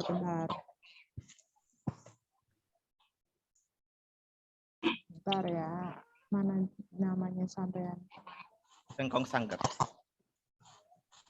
Kok nggak ketemu? Oh ini. Oke, silahkan. Oke. Ya, bisa muncul Mas gambarnya? Siap. Ya, ini makam di Muntilan di Jawa Tengah. Muntilan itu dulu adalah salah satu pusat penyebaran agama Katolik di Jawa Tengah. Nah, di sini kita bisa melihat bentuknya kijing seperti makam orang Jawa, tapi kita bisa lihat ada simbol-simbol Kristiani di sini. Mana ya? Ini ada namanya Bendoro Raden Ayu Pangeran Aryo Sastronedding. Jadi memang dia sudah golongannya ningkat dan meninggalnya itu 1939. Jadi memang bisa dikategorikan sebagai makam lama juga ini. Oke. Nah ini simbolnya. Ada simbol apa? Yesus disalib pada batu nisannya. Mungkin ini di tempat lain mungkin ada, tapi ya belum saya temukan mungkin di tempat-tempat yang mungkin dulu pernah menjadi kantong orang Jawa yang menganut agama Kristen. Kurang lebih begitu. Dan Kalau tidak salah keturunan PA4 ya Mas, benar nggak Mas? Iya, kurang lebih begitu Mbak. Oh, oke. Di Jawa Timur ada Mas apa namanya? Lengkong. Ada Mas di Mas Lengkong ada. Di mana Mas? Kan di daerah Mojowarno karena Mojowarno itu ya kantong itu sana, pernah ke sana. Ya. Dan misionaris atau apa rama-rama beliau yang sepuh-sepuh dulu yang pertama itu Trah Cakraningrat Madura, Pangeran Bangkalan. Ya, betul. Dan itu lestari sampai sekarang. Ya. Nah, terus nyambung dari Mas Lengkong, sebenarnya kajian kita berbicara nisan kuno itu dari abad berapa sampai abad berapa. Kalau saya sih memfokuskan dari abad 15 sampai 18. Karena setelah abad 18 itu, abad 19 sampai sekarang, pakem-pakem nisan itu sudah kabur. Iya, betul Mas. Hanya sebagai tanda kematian. Ya, betul. Saya ada satu pertanyaan sih. Sebenarnya sejak kapan sih di nisan itu tradisi menulis nama di nisan itu dimulai? Saya belum bisa menjawab, Mbak ya. Karena saya juga belum bisa mendapat jawaban pasti. Tapi alasannya biasanya kalau ditanya itu dijawab secara dalil agama. Kalau di Islam misalkan, memang ada larangan untuk memberikan nama atau memberikan tulisan nama di nisan. Makanya di karakteristik nisan kuno, khususnya yang agamanya Islam, itu kalau tidak berbentuk gambar, berbentuk ayat suci Al-Quran. Itu biasanya. Jarang sekali ada nama di nisan, tapi jarang sekali. Ada 1-2, tapi mayoritas tidak bernama. Mulai kapan Mas yang sampean tahu mulainya? Tahun Makam-makam abad Nggiri Kedaton ada, Mbak. Abad 15 ada yang bernama juga. Abad 16 juga ada yang bernama. Tapi mayoritasnya memang tidak bernama. Hanya simbol atau kalau enggak kayak gitu ayat-ayat Quran, kalau enggak bacaan la ilaha illallah gitu aja. Oke. Ada lagi yang bertanya? Kalau enggak saya lagi yang nanya. Enggak kerasa ini mau 2 jam ya? Iya. Yang lebih detail ke rumah. Silakan ada yang mau tanya? Langsung aja. Kalau enggak, saya yang nanya Mas soal binatang. Astaga. Binatang kesayangan tokoh. Itu kok saya menemukan di beberapa makam tokoh, itu kayak Nyai Derpoyudo, neneknya Diponegoro, itu terus Patih Danurjo. Itu makam binatangnya itu selalu ada di dekat beliau, ada di sebelah kanan. Kalau yang Nyai Derpoyudo itu, kalau yang Patih Danurjo keberapa itu ada di luar. Dan sendirian gitu patung kudanya, kudanya kalau nggak salah. Nah, yang kalau yang nariknya Nyai Derpoyudo itu katanya untuk juru kuncinya itu harimau dulu, binatang kelangkenannya beliau itu harimau. Nah itu ada beberapa, ini yang saya ketahui di Jogja ya. Kalau yang di tempatnya Mas Lutfi atau mungkin yang Mas Lutfi pernah lihat gitu, itu ada nggak sih Mas kayak gitu? Ada Mbak, bentar saya cari gambarnya. Okay. Di Madura itu ada salah satu patihnya Joko Tingkir di Bangkalan, di sisi selatannya makam Mbah Kholil itu ada komplek makam kuno sebenarnya. Salah satunya makam Arya Bagus Monconegoro. Arya Bagus Monconegoro inilah yang menjadi tangan kanannya Sultan Hadiwijaya. Di komplek itu juga ada makam kudanya. Gitu. Itu simbol apa sih Mas kayak kesayangan Mbak, sama ketika orang modern itu kan sama kucing aja sayang sekali. Tapi tidak ada bedanya dengan makam manusia loh Mas, maksudnya pakai nisan sama seperti manusia gitu. Iya sama. Jadi kalau orang sekarang mungkin kalau mobilnya bisa dikubur Mbak. Nah ini uniknya tidak hanya kudanya, tapi juga sopirnya, delmanya juga dikubur di dekat kuburan beliau-beliau yang menjadi tokoh. Supir delmanya ya? Iya, pertanyaannya gini sebenarnya, kalau saya dikasih jawaban, dikasih pertanyaan itu, hal itu biasanya masih bisa dilihat dari tradisi pesantren. Kiai-kiai itu yang mengenal ceritanya lebih komplit itu sebenarnya bukan anaknya, tapi sopirnya. Bukan istrinya juga ya? Bukan istrinya, tapi sopirnya. Gitu loh. Makanya sopir kiai itu luar biasa. Nah, ya itu sama ketika bicara tentang delmannya kusirnya para raja. Ya beliau-beliau ini yang sekaligus menjadi apa ya, saksi sejarah. Tidak hanya saksi sejarah, tapi pelaku sejarah juga. Makanya beliau-beliau juga punya kedudukan penting. Yang saya tahu dapat ilmu, mungkin saya bisa share ke teman-teman juga, dapat ilmu dari Mas Lutfi itu, kalau ada satu makam tokoh, kayak Nyai Dirpayuda itu, neneknya Diponegoro itu, sebelah kanannya adalah selalu diapit oleh 2 makam. Nah, makam yang sebelah kanan itu adalah orang kepercayaan beliau, yang sebelah kiri itu adalah keluarga beliau. Falsafahnya adalah kalau makam sebelah tangan kanan adalah kepercayaannya kan. Kalau sebelah kiri keluarga, kemungkinan besar tidak akan mengkhianati tokoh itu kan. Gitu. Nah, mungkin Mas Lutfi ada tambahannya, benar nggak yang saya sharing ke teman-teman? Benar, makanya sampai sekarang orang kepercayaan itu disebut tangan kanan, bukan tangan kiri. Iya, makanya sebelah kirinya diapit selalu oleh keluarga, karena Nyai Dirpayuda itu kalau nggak salah sebelah kirinya itu adalah omnya. Ya. Omnya, benar ya Mas? Ada satu contoh lagi, di Giri itu, Sunan Giri itu, di sebelah kanannya istrinya dan orang paling dekat dengan beliau. Namanya Syekh Grigis. Itu juga di sebelah kanan, bukan di sebelah kiri. Oh, oke. Terus sebelah kirinya baru keturunannya, anaknya Sunan Dalem, Sunan keturunannya. Oke.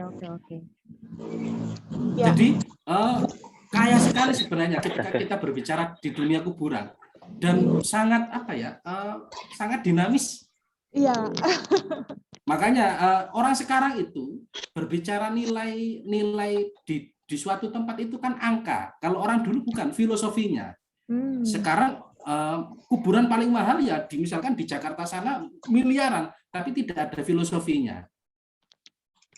Nah, itulah yang akhirnya jangan-jangan kita semakin material gitu loh. Iya, betul. Makanya nanti semoga saya juga mimpinya itu adalah nisan-nisan Nusantara.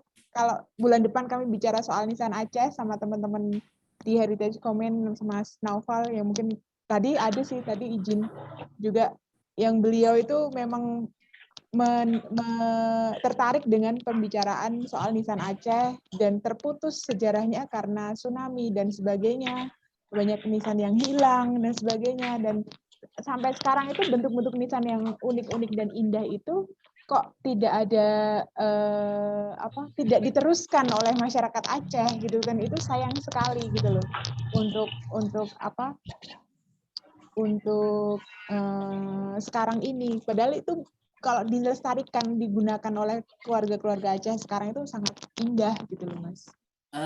Saya punya cerita Mbak. Saya oleh beberapa saat yang lalu dipeseni nisan sama orang di luar Jawa Timur. Karena beliau tertarik dengan posting-postingan foto nisan saya. Ternyata luar biasa filosofinya. Yang dekat dari saya kan Trowulan ya, seni ukir itu. Saya cari satu kampung yang mau saya pesen nisan itu nggak ada yang berani, Mbak. Sedih nggak, Mas? Ya, mungkin tadi Mas Lengkong kok alhamdulillah masih meneruskan tradisi keluarganya. Tapi di kita itu hilang itu. Iya, nggak tahu karena banyak bumbu mistiknya itu terlalu banyak. Pantangan A, pantangan B. Sebenarnya kalau diteruskan luar biasa. Iya, orang-orang bahkan sekarang nggak tahu bedanya nisan laki-laki dan perempuan, dan mereka bikin nisan tuh asal aja naruh gitu, padahal yang dimakamkan adalah perempuan tapi nisannya laki-laki gitu kan. Ya. Sayang sekali gitu loh. Kok nggak tahu gitu loh. Itu.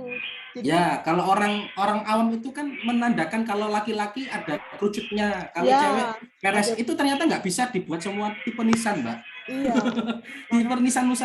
Tipe nisan pesisir utara Jawa itu kotak-kotak, nggak bisa kita lihat di sing lanang licin, itu susah.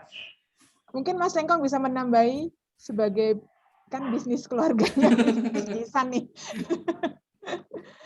Kalau Berarti bentuk- kalau nggak ada orang mati susah. Ya. Kalau nisan sih, kalau di tempat saya kan sebenarnya kita buat nisan itu ketika hari H pas ada orang meninggal. Oh. Dan kemudian kemarin pas pandemi ya memang cukup ramai. Jadi 24 jam, Mbak. Jadi 24 jam. Jadi Bentuk-bentuknya itu sudah tidak dilestarikan lagi ya Mas, yang dulu-dulu tuh. Orang udah jarang minta itu. kita sudah sering sekali dapat pesanan untuk bikin nisan kayak zaman dulu. Kan dulu kan kalau kan di atas Mbak, di pahat manual. Kalau sekarang kita cuma pakai itu Mbak, mesin Mbak. Cairan asli Mbak. Jadi memang memang lebih dan tapi ya itu ada craftsmanship yang akhirnya hilang dari ke kami itu. Oke. Ada lagi yang bertanya? Kalau tidak, kita sudahi pertemuan ini. Ada pertanyaan terakhir? Oh iya. Mau tanya lagi, Mbak? Oh iya, silahkan. Untuk Mas memiliki keluarga yang berbeda. Kalau yang saya tahu, nisan itu kan juga ya agak hilang. Jadi kan kalau lihat di mana di postingan saya tadi yang ada Surya Majapahitnya Mbak, yang bagus itu kan batu karang putih itu dan diukir luar biasa detailnya. Itu menarik sebenarnya. Kalau di bawah itu ada kemungkinan disengaja. Nah, kita bikin lagi nggak bisa bikin apa replikanya loh, susah kita untuk saat ini karena kedetailannya itu luar biasa. Makanya sayang kalau kalau nisan-nisan yang penuh bersejarah itu hilang diganti dengan nisan baru. Apalagi bahannya dari marmer itu daya tahannya nggak lama meskipun bagus, mahal, tapi kalau dinilaikan dengan batu sebenarnya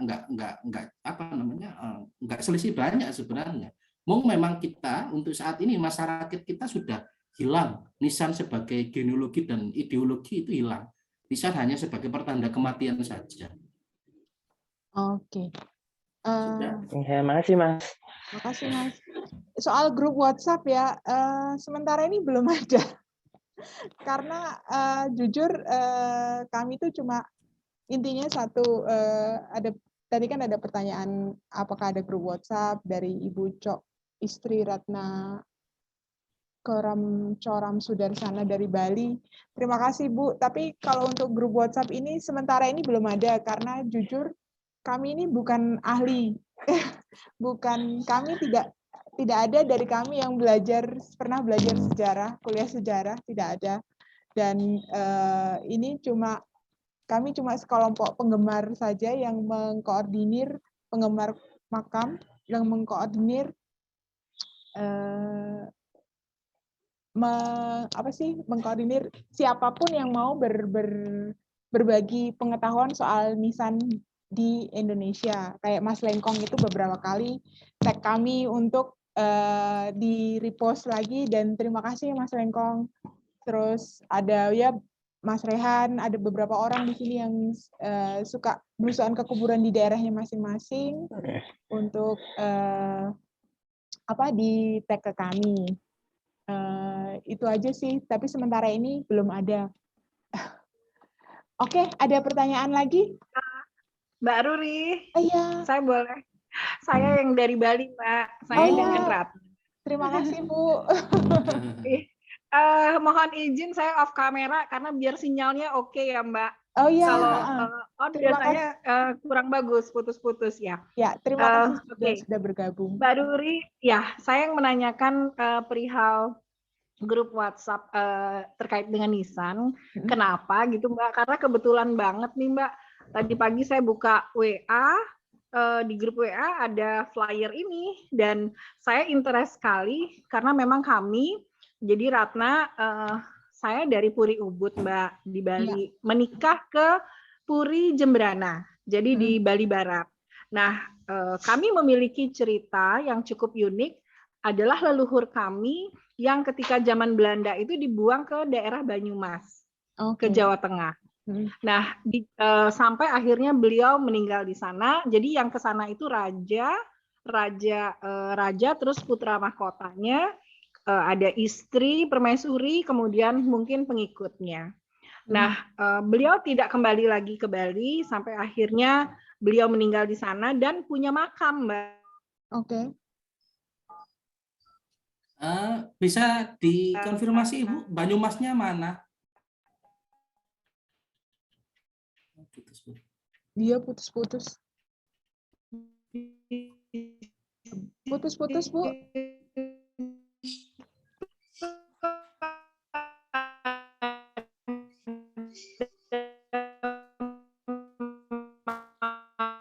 Putus-putus, Mas. Mungkin nanti saya udah save nomor beliau sih. Nanti kalau ini saya kontaknya. Jenengan tanya saja Banyumasnya mana, nanti barangkali jaringan saya bisa mencari informasi lanjutan pertanyaan beliau. Oke.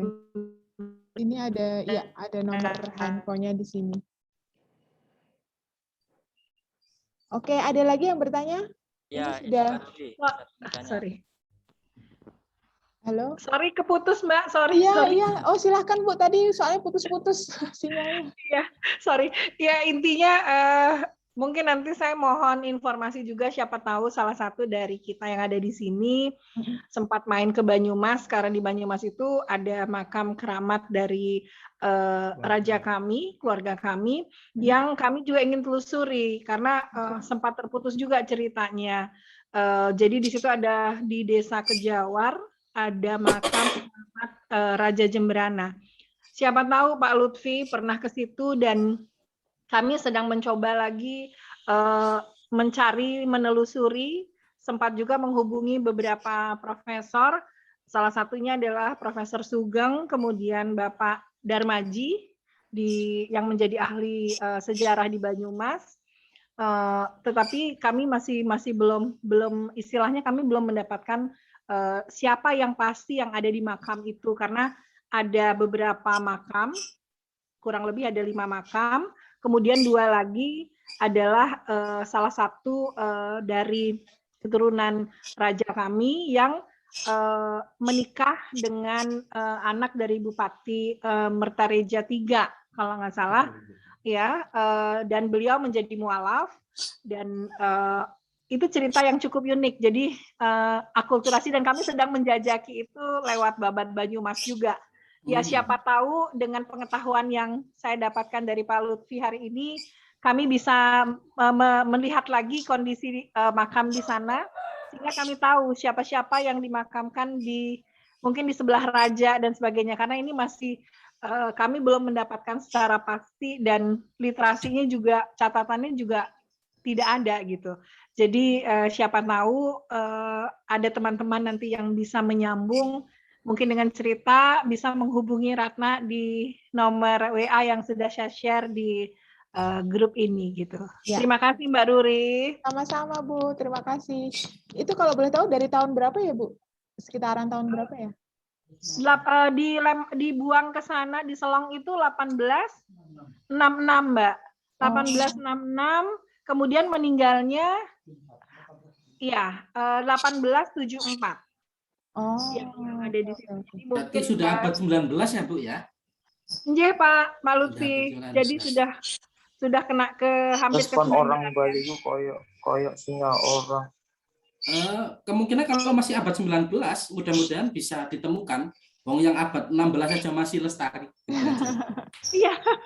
Oh, kalau makamnya sih masih ada Pak. Kami juga masih memelihara ya. Masih dipelihara dengan baik, tetapi yang kami agak kesulitan yang dimakamkan di situ itu Pak Lutfi, mungkin dengan tadi pengetahuan-pengetahuan yang kami dapatkan hari ini, jadi kami kalau datang ke sana jadi ngerti ini kira-kira siapa di sebelah-sebelah. Ya, mungkin bisa dilihat dari simbol-simbolnya. Iya Pak. Nanti kita sambung di grup aja Mbak Ruri, mungkin adanya acara pada pagi hari ini bisa sharing lintas disiplin ilmu dan lintas ideologi ya, tentang kekayaan nisan-nisan yang ada. Salam kenal buat Ibu. Nanti izin saya kasih nomor Mas Lutfi ke Bu. Monggo. Ini Bu Ratna boleh? Monggo. Ya, terima kasih. Nanti saya WA Bu. Ya, terima kasih Mbak Duri. Ya, sama-sama. Ada lagi teman-teman? Mungkin satu pertanyaan terakhir ya. Ini Mbak Duri. Jam 11.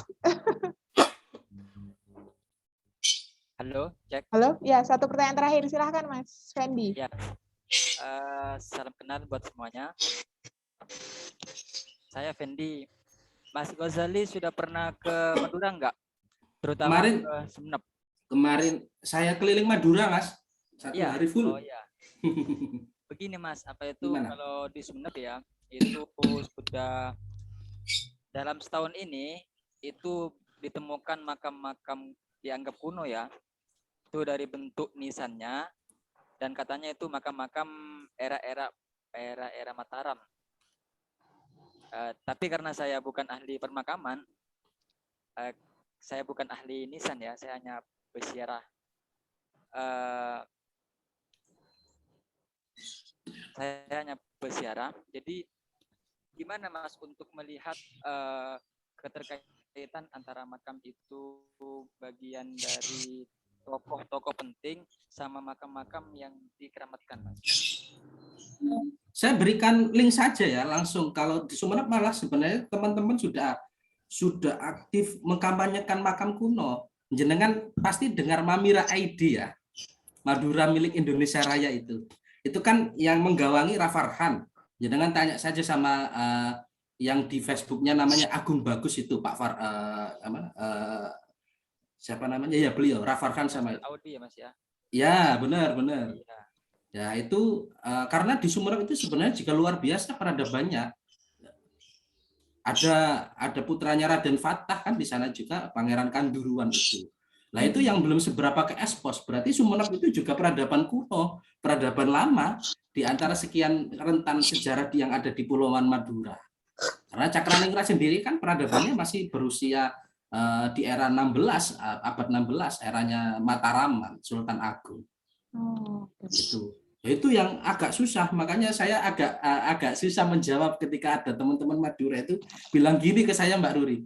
Ya. Seharusnya Madura menjadi provinsi tersendiri karena kematangan sejarahnya itu juga sudah jelas. Matang banget ya. Iya, aduh saya ampun karena ya memang peradaban Bangkalan, Sampang, Pamekasan sama Sumenep itu luar biasa kaya sebenarnya dan kita juga harus mengeksplorasi Mas Fendi. Itu. Oke. Ya udah. Terima kasih. Kapan-kapan ketemu di Sumenep Mas Fendi. Oke, saya kalau boleh minta nomor HP-nya, Pak. Siap. Saya aktif di Facebook. Ya, bisa dihubungi di Facebook saja. Ya. Siap. Makasih, Mbak. Lutfi, ya. Untuk semuanya terima kasih insight-nya hari ini. Wow, saya tambah pintar lagi nih hari ini. Ada banyak bentuk-bentuk nisan, tipe-tipe nisan, terus ada wulan sidi, simbol-simbol nisan yang sangat banyak sekali yang mencerminkan siapa beliau yang dimakamkan di situ dan seharusnya nisan-nisan Nusantara ini harusnya dilestarikan ya untuk ke depan-depannya nanti. Untuk Mas Lutfi, terima kasih sekali sudah bersedia bergabung bersama Indonesia Graveyard. Dan teman-teman, Mas Lutfi ini bisa di-follow di Twitter di Sarang Panjalu 21 dan di Facebook juga bisa di-add, izin ya Mas ya? Monggo. Nah, itu di Lutfi Ghazali Muhammad. Nah, Instagram juga, tapi beliau katanya lebih aktif di Facebook dan Twitter. Kalah saingan sama Indonesia Graveyard. Alah.